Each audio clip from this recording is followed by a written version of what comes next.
na niwakumbushe katika hili, hasa hili tuliloambiwa hii leo kuhusiana na kwamba kila mmoja kutimiza wajibu wake katika kulinda amani ya nchi yetu.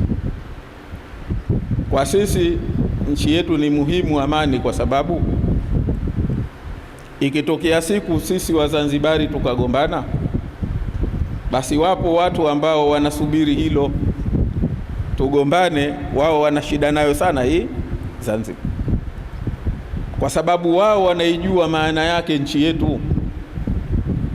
Inawezekana sisi wenyewe ndio tunasahau. Maana leo tumefika pahala mtu yuko tayari kuhatarisha amani ya nchi, akenda kinyume na hiyo misingi ya Uislamu kwa sababu ya kitu kidogo tu, ya kipato ambacho ni cha muda mfupi sana. Leo wengi wanaofanya hizo tunazosema dhulma, wanaofanya wizi, wanaokuwa na kibri, hawana kibri kwa jambo jingine. Kibri chao kikubwa ni kwa sababu wamo katika kutafuta kipato. Wale waliokuwa na kibri zamani wakawa mpaka wakafikia hatua ya kuwa wanafiki, hawakuwa na shida ya kipato wao. Ibn Salula, Abdallah bin Ubaid hakuwa na shida ya kipato.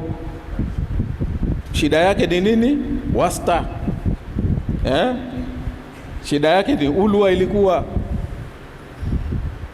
Sasa shida na sisi tunao hao, una wenye shida ya ulwa, lakini ulwa wa leo hawautaki tu kwa sababu ya ulwa. Ulwa wa leo wanautafuta kwa sababu ulwa ndio msingi wa kipato.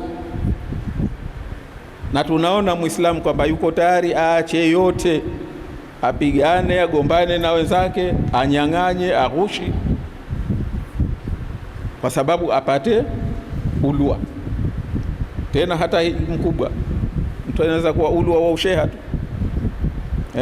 wa UDC tu, wa ukurugenzi tu.